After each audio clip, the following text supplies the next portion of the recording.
Tandaan po natin ang napakagandang turo ni Padre Pio. He said, "Do not worry to the point of losing your inner peace.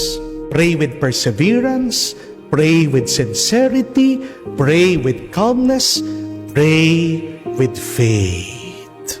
Kaya nga po ang paanyaya sa atin ngayon, pray and let God worry. Yan ang magandang gawin natin araw-araw.